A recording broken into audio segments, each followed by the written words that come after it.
Kan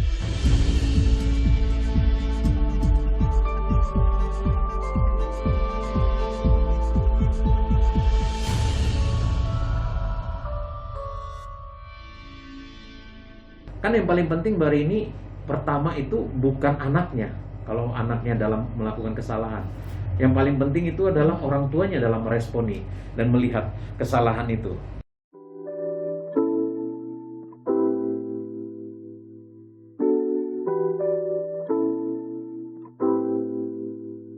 Selamat pagi Pak Agus. Selamat pagi Mbak Rini. Apa kabar pagi hari ini? Kabar baik, sehat selalu, luar biasa. Nah, hari ini kita akan membantu para orang tua untuk mengeluarkan detoksifikasi, mengeluarkan racun itu, sama seperti tubuh ya Mbak Rini, sahabat Sonora, ya, masuk ke tubuh kita itu ada racun, ya. Nah, bagaimana detoksifikasi tubuh yang dapat racun dari dalam ataupun dari luar? Sama, orang tua juga begitu. Racun orang tua itu juga bisa didapat dari lingkungan luar dan juga ada di dalam dirinya sendiri gitu. Nah, ini yang perlu kita sadari para orang tua, karena memang apa yang kita lakukan terhadap anak itu juga karena faktor apa yang ada di dalam diri kita. Nah, detoksifikasi mengeluarkan racun yang ada di luar. Nah, sekarang ini kan Mbak Rini, kita sering mendapat berita yang paling sering hangat kan berita apa? Kematian akibat COVID. Nah, sekarang itu menjadi toksik atau perlu didetoksifikasi. Kalau itu racun, berita itu, nah kita bagaimana mengeluarkannya? Kan begitu, ya. Berita-berita yang membuat kita itu makin takut, khawatir, lemah, sama seperti itu juga yang kita dengar pada hari ini. Sonora, sahabat Sonora sedang mendengar bagaimana supaya para orang tua mengeluarkan racun yang ada di sekitar seputaran luarnya itu gitu. Berita-berita, ayo sekarang ambil berita-berita yang memang bagus untuk apa yang membuat kita makin sehat, makin kuat, makin kita mengerti bagaimana mendidik orang tua. Nah, baru apalagi toksik yang dari dalam. Nah, bagaimana cara mengeluarkannya? Nah, ini bicara tentang masa lalu orang tua. Ini bicara tentang trauma-trauma masa lalu yang dibuat oleh orang tuanya dulu. Kakek nenek kita ya. Iya, ini juga bisa mengakibatkan toksik bagi orang tua. Nah, ini perlu dikeluarkan. Caranya apa? Melupakan apa kegagalan kita di masa lalu oleh pihak orang tua kita dulu, jangan diingat-ingat. Atau kedua, mungkin kita pernah pacaran sering dikecewakan, baik yang laki-laki maupun yang perempuan. Nah, akibatnya juga kita akan melakukan kepada pasangan kita atau kepada anak kita. Nah, kita perlu detoksifikasi. Jadi dari faktor luar maupun dari faktor dalam. Nah, mudah-mudahan detoksifikasi hari ini membantu para orang tua, ya. Nah, pertama, saya mau beritahu dulu yang paling banyak yang kita perlu bahas adalah detoksifikasi karena pengalaman-pengalaman buruk masa lalu kita, ya. Nah, pertama, jangan menyalahkan, don't blame yourself, jangan menyalahkan dirimu sendiri dulu. Ya, hari ini engkau ada itu juga karena faktor orang tua kita dulu. Jangan salahkan orang tua kita dulu oleh karena pola asuhnya yang salah. Baru kedua, setelah jangan kamu salahkan dirimu, mulai menerima diri kamu apa adanya. Ya, terima dulu gitu apa adanya, keadaan, situasi, ekonomi yang hari ini kau dapatkan. Terima, karena orang yang menerima keadaan yang seperti itu dia bisa mengucap syukur. Kalau dia nggak menerima keadaan yang seperti ini, dia sulit untuk mengucap syukur. Justru mengakibatkan toksik dalam dirimu. Akibatnya anak-anakmu itu menjadi gangguan, pasanganmu menjadi gangguan. Nah, jadi perlu yang pertama tadi, ya, jangan salahkan dirimu, jangan salahkan faktor masa lalumu, ya. Yang kedua, mulai berdamai dengan masa lalumu, berdamai dengan situasi sekarang. Lalu kita mulai mengucap syukur untuk keadaan apa yang hari ini ada, ya. Nah, yang ketiga itu, ya, kalau kita sudah bisa mengucap syukur oleh karena faktor-faktor masa lalu kita, nah, kita perlu rekonsiliasi, ya, dengan apa? Dengan masa lalu, dengan masa sekarang. ada orang-orang yang terlibat di masa lalu, mungkin orang tua kita atau siapapun itu, ex, mantan. Mantan dulu terus datang lagi. Iya. Ya kan silaturahim Iya, alasannya. ya silaturahimnya pakai Zoom kadang-kadang kan, video call kan gitu, beda dengan dulu kan, nggak bisa dikunjungi. Nah, mulai rekonsiliasi ya. Jadi faktor-faktor dalam ini justru Mbak Rini yang membuat kadang-kala orang tua itu perlu detox ya, detox. Jadi berdamai, ya, mulai rekonsiliasi, mulai menerima keadaan apa adanya. Nah itu yang penting ya, 3 hal ini menurut saya dari faktor dalam yang perlu dilakukan oleh para orang tua. Nah dari faktor luar, faktor luar juga seperti yang saya terangkan tadi kan berita ya. Nah sama semua kita pasti suka mendengar berita. Sekarang konsumsi berita yang apa yang kamu makan, kamu asup. Bangun tidur apa? Itu berita-berita itu mempengaruhi cara kita berpikir, cara kita bicara, cara kita bertindak kepada anak kita maupun pasangan kita. Nah, kalau kita langsung cari berita hari ini berapa yang meninggal, ya gimana? Ya, itu kan juga Langsung menjadi toksik ya. Toksik, hidup satu hari itu menjadi khawatir, takut, mau keluar rumah juga, mau pergi berangkat kerja contohnya yang nggak kerja dari rumah itu juga, aduh gimana ini? Baru dapat tadi info juga tadi ada jenis yang berbeda COVID-nya gitu ya. Aduh, semua khawatir, ketakutan mulai muncul. Hati-hati dengan berita. Saya anjurkan berita yang memberikan kau semangat. Ya, sahabat Sonora, kalau hari ini mendengar berita dari Sonora, nah hari ini kau belajar bagaimana detoksifikasi. Berita yang membuat kau semangat mendidik anak-anakmu, berita yang membuat semangat engkau bisa hidup dengan cara yang benar, sehat. Itu yang perlu kita bangkitkan hari-hari ini. Ya bukan berarti kita nggak bisa antisipasi tentang berita akibat COVID, kematian atau sakit semuanya, bukan. Tapi saya masukkan adalah persentase yang perlu kita dengar, karena pertama berita itu kan pertama dikunyah oleh otak kita. Nah itu bisa diredam sama otak bagian belakang kita, di-memorize, diingat selalu gitu. Nah itu yang paling penting para orang tua, detoksifikasi. Nah mulai dengar berita-berita yang baik, mulai dengar bagaimana engkau melihat situasi keadaan dengan cara engkau mendengar yang benar. Baru lingkungan, tetangga, sahabat, orang-orang di luar kamu itu. Kita kan sekarang sudah jaga jarak. Sama tetangga jaga jarak, ya betul jaga jarak. Tetapi kan nggak membuat kita tidak bersahabat dengan tetangga kita. Betul ya Mbak Rini ya? Iya. Kita kan informasi tentang jaga jarak, jaga jarak, jaga jarak. Jadi yang dekat pun dianggap jauh.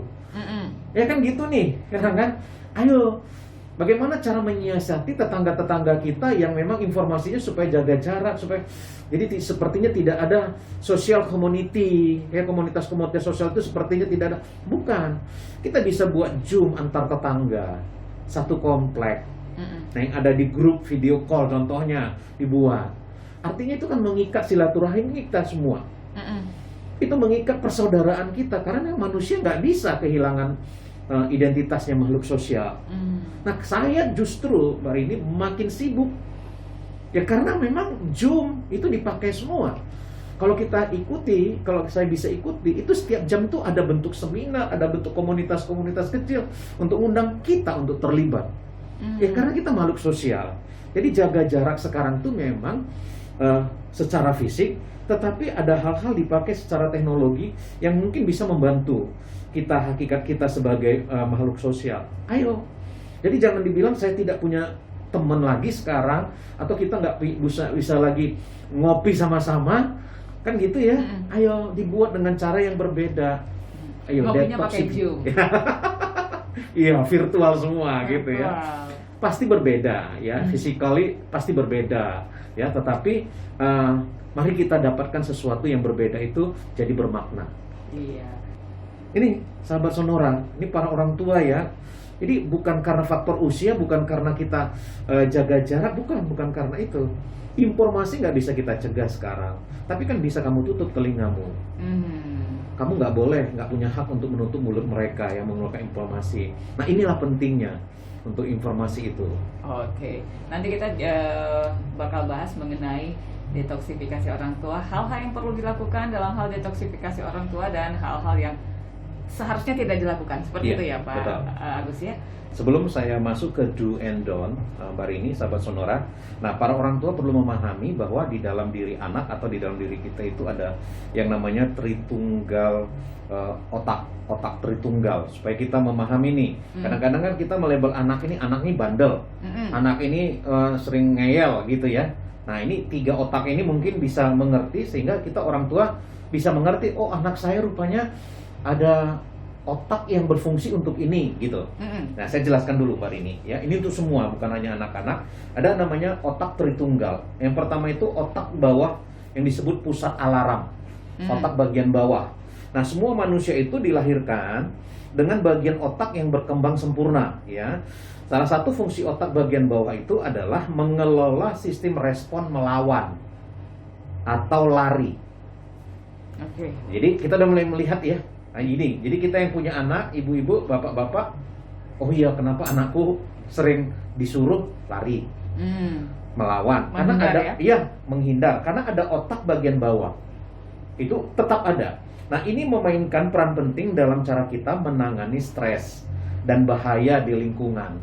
Ya otak bagian bawah ini memang dia ada ya untuk menghindari stres dan juga bahaya di lingkungan. Ketika kita merasakan bahaya, seseorang datang misalnya menyerang, kita langsung refleks. Itu otak bagian bawah untuk menghindar, ya aktif. Dan orang tersebut mungkin merespon dengan melawan atau melarikan diri untuk menjaga keamanan dirinya. Otak mencari keamanan setiap saat. Artinya apa? Kalau kita tinjau dalam kehidupan sehari-hari anak kita, belum tentu ibu, ya bapak, waktu engkau menyuruh anakmu, dia langsung melakukannya. Ada otak bagian bawah itu untuk melawan atau untuk lari. Nah, itu selalu berkembang otak itu, otak bagian bawah itu. Nah, ini harus kita terima dulu. Nah, kita akhirnya detox nih jadinya kan, kita orang tua kan. Oh iya. Ya, ini keterangan kemarin dari Sonora ada otak bagian bawah yang memang fungsinya itu alarm. Menghindar, melawan, lari. Jadi nggak selalu waktu menerima perintah dari orang tua, anak itu langsung melakukannya. Karena ada otak bagian bawah itu yang meresponnya caranya seperti itu. Nah ini kan perlu ya, kita sadar dulu nih bahwa kita berhadapan dengan anak yang memiliki otak bagian bawah. Yang kedua otak bagian tengah. Ini untuk emosional, ya menyimpan informasi dan pengalaman serta menafsirkan semuanya itu, mengatur emosi. Nah, itu otak bagian tengahnya. Jadi ada kadangkala kita melihat anak kita mut-mutan. Hari ini dia rajin, nanti 2 jam lagi disuruh nggak mau lagi. Karena memang otak bagian tengah itu mengatur emosional. Emosi dia untuk apa? Misalnya menerima respon dari lingkungannya, menerima respon dari berita-berita yang diterimanya. Mau dia menangis, mau dia tertawa, mau dia sedih, mau dia kecewa, semuanya ada di otak bagian tengah ini. Jadi gimana kalau misalnya meresponi sesuatu berita dari papanya? Anak itu langsung mut-mutan contohnya. Dia minta beli baju, tiba-tiba papanya bilang jangan dulu ya nak, karena memang adik perlu biaya begini-begini. Respon dari anaknya paling besar itu langsung marah-marah. Itu otak bagian tengah untuk mengatur emosional. Baru yang ketiga itu otak yang lebih tinggi juga disebut otak yang berpikir, yang mengatur akal, logika, pemecahan masalah, kreativitas dan empati. Ini semua di otak yang bagian tinggi. Ya, otak bagian atas ini ya misalnya dia tidak ada belas kasihan sama adiknya. Dia selalu main fisik sama adiknya. Nah, ini ada di bagian otak ya, otak yang untuk berpikir logika gitu. Jadi kalau misalnya anak kita yang terus berpikir logika, kita juga berkomunikasi dengan cara logika.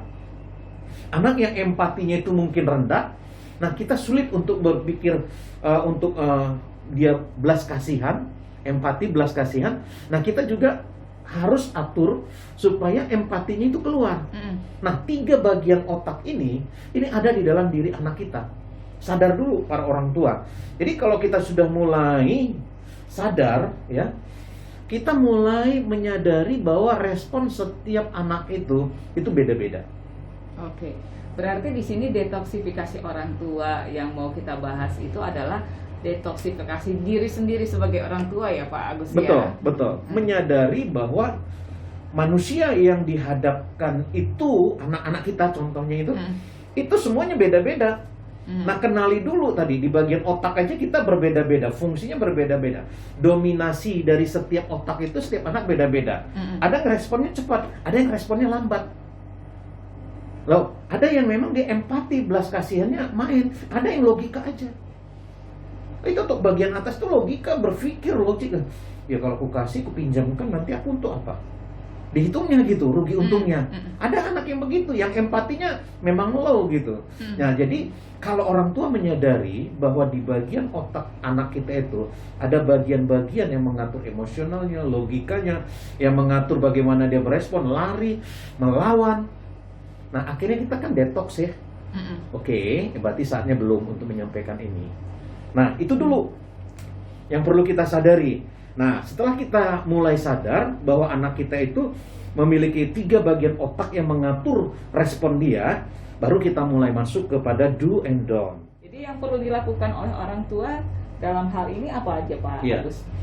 Sahabat Sonora, para orang tua, di sini nanti saya akan buat do and don't, jadi bisa dipilah ya.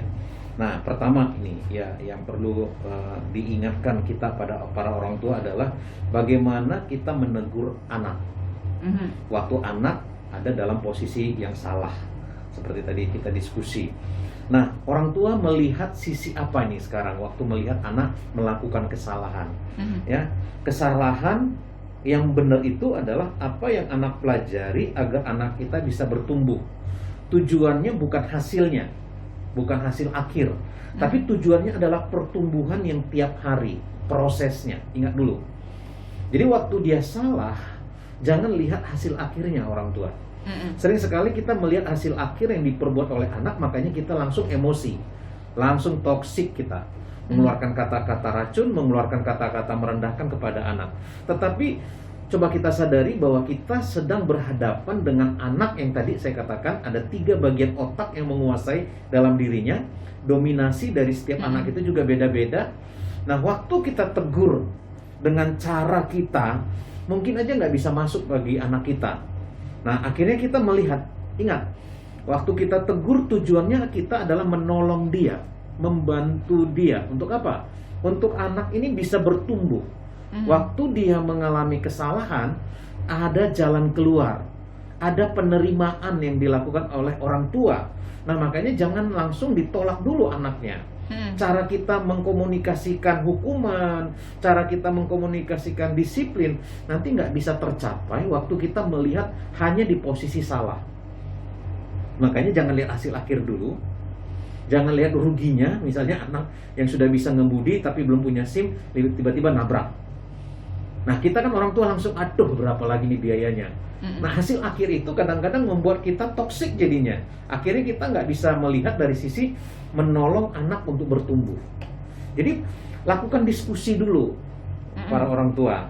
Ya, diskusinya juga ya lembut dan tegas. Tenangkan diri bunda, ya. Papanya juga tenangkan diri dulu sebelum mendisiplinkan. Baru nanti belajar untuk memberikan konsekuensi yang jelas dan konsisten. Berikan pernyataan singkat dan jelas tentang perilaku yang salah. Jangan terus ada di posisi salah anaknya. Akhirnya anaknya nanti terus down, nggak bisa bangkit atau move on. Diskusikan apa yang bisa dilakukan dengan lebih baik. Pikirkan disiplin sebagai mengajarkan perilaku yang baik. Jadi disiplin itu tujuannya untuk mengajar, mendidik dia, bukan untuk membuat dia makin down, makin dia jatuh. Jadilah teladan yang baik, serta temukan pendekatan yang paling cocok untuk setiap anak. Karena tadi saya sudah katakan bahwa setiap anak itu untuk mendiskusikan, mengkomunikasikan, atau melihat respon dari anak itu, setiap anak beda-beda. Dominasi dari 3 bagian otak itu tadi, yang itulah respon dari setiap anak-anak kita. Jadi tegur dia. Nah, posisi menegur itu bukan posisi kita lebih baik dengan anak kita. Enggak. Selalu posisinya itu adalah sama. Jadi waktu anak kita salah, ingat, kita juga ada di posisi itu. Sehingga pernyataan, kalimat yang kita keluarkan itu adalah kalimat-kalimat yang memang bentuknya empati. Empati itu sama posisinya. Ya sih, papa juga pernah waktu belajar mobil nabrak. Nah, artinya anak sudah dalam posisi menerima. Karena papanya bukan di atas, anaknya di bawah. Nah, ini kalimatnya pasti kalimat empati. Nah, akhirnya toksiknya nggak ada lagi dalam bunda, dalam papa itu nggak ada lagi. Akhirnya dia, nah waktu papa juga dalam posisi sama, empatinya keluar. Nah, ini akan terjadi detox dalam diri orang tua. Karena dia melihat dengan cara yang sama, empatinya keluar. Iya ya, saya juga pernah dulu. Bahkan lebih parah lagi nabraknya. Kan gitu ya. Nah, akhirnya ya ini membuat arahannya, menegur kesalahannya, memang prosesnya itu untuk bertumbuh, bukan menghukum. Dalam proses daily, tiap hari, bukan hasil akhir. Ingat, Bapak Ibu, para orang tua, kita sedang memberikan pertumbuhan. Ingat, pertumbuhan itu selalu kita harapkan itu tiap hari, tiap jam, bukan satu titik langsung. Nggak bisa gitu dalam proses menegur. Jadi silahkan pilah mana yang boleh, mana yang tidak boleh, karena setiap anak itu beda-beda ya. Jadi cara menegur itu jangan membangkitkan emosi, jangan membuat dia diri rendah ya, mulai dalam posisi yang sama. Nah, yang kedua, sering sekali ya orang tua itu tidak menghormati. Sering ya, saya aja selalu kadang-kadang menganggap anak saya terus di posisi kelas SD, padahal dia sudah SMA. Betul kan? Bener. Dia laki-laki ya, tiba-tiba kemarin kita daftar, baru mamanya bilang, iya anak saya ini sih kalau bisa kamarnya ada AC, karena kalau nggak ber-AC nanti mimisannya keluar. Ditegur sama anak saya yang mau daftar itu, laki-laki. Ma, aku bukan anak kecil lagi. Nah, kenapa para orang tua ya tidak menghormati anak? Nah, kita sering sekali mengajarkan, meminta anak-anak untuk menghormati orang tuanya. Betul ya Mbak Rini ya, sahabat saudara. Tetapi terkadang kita justru lupa bahwa rasa hormat itu harus menjadi jalan dua arah. Bukan hanya dari pihak kita aja orang tua, anak harus menghormati orang tua, tapi kita juga belajar menghormati anak kita. Jadi menghormati itu dua arah, baru bisa lakukan. Salah satu kesalahan paling umum yang dilakukan orang tua saat mendisiplinkan tadi, ya. Nah, waktu mendisiplinkan anak, contohnya ini orang tua sering berteriak, berbicara dengan nada kasar dan marah. Nah, memberi dan meminta hormat sebagai balasan adalah salah satu ya tip utama yang perlu diingat tentang mendisiplinkan anak. Malu mama. Loh, memangnya ibu aja yang malu, anaknya nggak punya rasa malu? Enggak dong, anak juga malu sebenarnya. Jadi hormati dulu anaknya. Waktu kita menghormati dia, maka akan terjadi seperti yang saya katakan tadi, kalimat, pernyataan-pernyataan yang keluar untuk anak itu bukan nadanya tinggi, bukan nadanya marah, bukan berteriak, tetapi justru yang akan keluar adalah empati. Nah, ini yang perlu kita lakukan ya. Ya, jadi mana yang perlu, mana yang tidak perlu. Jadi misalnya pada posisi orang tua yang sering nada tinggi atau nada kasar atau sering merendahkan waktu kita mendisiplinkan anak kita. Nah, sekarang lakukan yang benar. Kan yang paling penting Mbak ini pertama itu bukan anaknya. Kalau anaknya dalam melakukan kesalahan, yang paling penting itu adalah orang tuanya dalam meresponi dan melihat kesalahan itu. Ya. Yang tidak boleh dilakukan bersamaan seperti larangan. Misalnya ini sering sekali ya, larangan bermain handphone saat mengemudi contohnya. Nah, mendisiplinkan saat marah pasti termasuk dalam kategori larangan. Nah, waktu anak kita mendengar larangan dari kita, apa responnya? Saya luangkan waktu anak saya merespon seperti itu. Saya luangkan waktu sebentar, beberapa menit untuk menenangkan, baru saya kumpul lagi pikiran-pikiran sebelum saya berbicara. Kadang-kadang saya sadar, betul juga ya. Betul nggak Pak Rini? Nah, kan jujur aja kita orang tua juga nggak sempurna. Jadi waktu anak kita mengatakan hal yang sama, waktu kita tegur dia, jangan memain handphone terlalu lama, jangan main handphone saat mengemudi. Dia lihat papanya juga lakukan itu. Nah, saya sering berpikir gini, pernyataan anak saya ini benar loh. Nah, akhirnya kan terjadi detoksifikasi kita para orang tua. Kita nggak memaksakan disiplinnya itu untuk membela orang tua, tapi kita sama-sama belajar untuk supaya disiplin itu tujuannya kita bertumbuh sama-sama loh, Bapak Ibu, bukan hanya untuk anak. Jadi waktu kita mendisiplinkan anak kita, waktu kita menegur anak kita itu, luangkan waktu beberapa menit, kumpulkan dulu pikiran-pikiran yang disampaikan oleh anak kita sebelum berbicara tentang perilaku-perilaku yang sudah kita lihat. Ya memang buruk perilaku anak kita, tetapi waktu anak kita membela diri, kita berkaca nggak sebagai orang tua? Ya kadangkala itu menyadarkan saya, iya ya, Papa juga berarti perlu belajar. Nah kita sama-sama belajar ya. Nah itu kan detoksifikasi. Artinya saya nggak lebih hebat dari anak saya. Saya kadang-kadang langsung makasih buat tegurannya. Apakah ada orang tua yang sulit untuk bisa menyatakan itu? Saya percaya ada yang dengar ini juga ada. Ya nggak seperti saya gitu. Oke, Papa belajar dari apa yang kamu katakan. Kita sama-sama belajar ya. High five. Ya, high five. Ada WhatsApp yang masuk di sini, bagaimana menyampaikan kepada orang tua saya yang masih berinteraksi dengan lingkungan di sekitar rumah? Iya, pendekatan dulu, menurut saya sih pendekatan dulu. Informasi yang dia terima membuat dia bisa berinteraksi dengan tetangga itu, informasi yang bagaimana, kan bisa dilihat nanti respon dari orang tua kita itu. Kalau informasinya saya katakan tadi, informasi membuat dia takut, khawatir, ya mungkin bisa dikomunikasikan kepada orang tuanya. Ya kadang-kadang membuat dia takut, khawatir seperti tadi Mbak Rini bilang kan, ya di blok sana loh, tadi saya dengar gitu.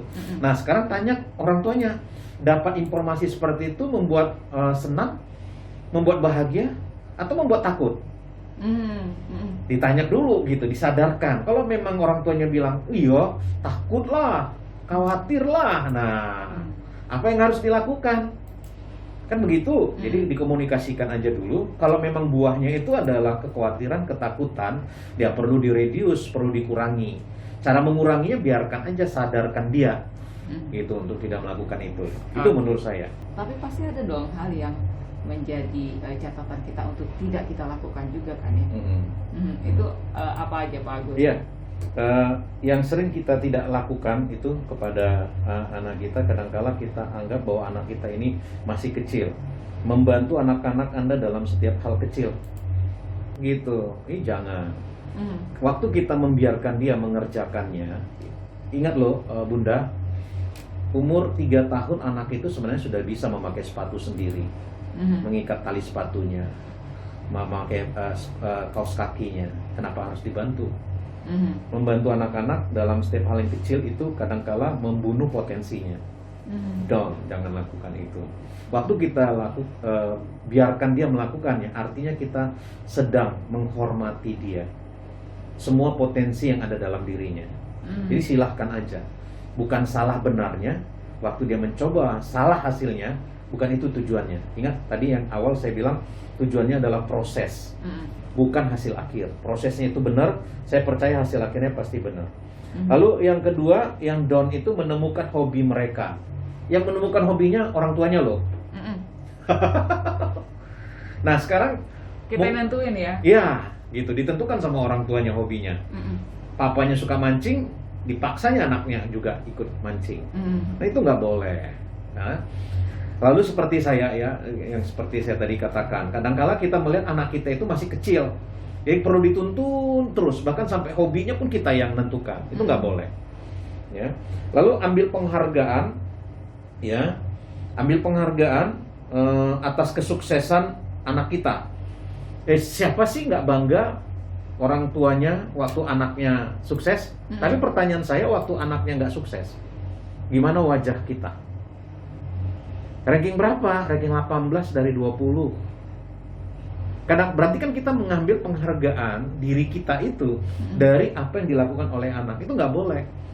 Jadi anak itu kita terima aja apa adanya. Waktu dia ranking 18 dari 20 atau ranking 2 daripada 30 orang.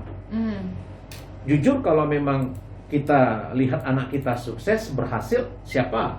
Itu udah memang natural, anak orang tua pasti bangga. Pertanyaannya, apakah kita mengambil penghargaan itu untuk kita? Itu nggak boleh. Oke, dari 0813721212 ini selamat siang Pak Agus, selamat siang Mbak Rini. Anak saya sampai sekarang santai seperti yang disebutkan oleh Pak Agus. Terlalu santai, bahkan ketika kuliah sampai saat ini juga santai untuk memilih prodi mana juga masih Ya, santai. jurusan. Oh, Iya, terlalu- ada yang begitu tipenya. Itu Ya, berarti udah sampai kuliah ya. sampai sudah mau kuliah pun masih bingung mau yang mana santai. Jurusan apa? Betul, betul. Ini salah di awal kayaknya, Pak. Iya, ya, tapi kita ya seperti saya bilang tadi, kita nggak boleh menyalahkan masa lalu. Heeh. Kita mulai bergerak, move on aja ibu, tetap semangat, detoksifikasi aja pikiran ibu. Santai menurut dia, kadangkala bisa berbeda dengan santai menurut ukuran kita. Mm-mm. Nih saya percaya ini anak ibu ini kan usia-usia milenial nih. Mm-mm. Ya memang bawaannya santai, tidak seperti kita dulu. Kalau usia-usia ibu itu 40-an, 50-an. Kita kan dulu memang suka rajin gitu. Rajin itu pangkal kesuksesan. Bukan berarti anak sekarang nggak rajin. Mm-mm. Nah, parameter yang namanya santai di ibu pasti berbeda dengan santai yang di anak. Itu dulu diselaraskan. Tapi biasanya dulu. ibu-ibu tuh suka gergetan, Pak. Iya. Usianya ini berapa? 40 nih pasti nih ibunya.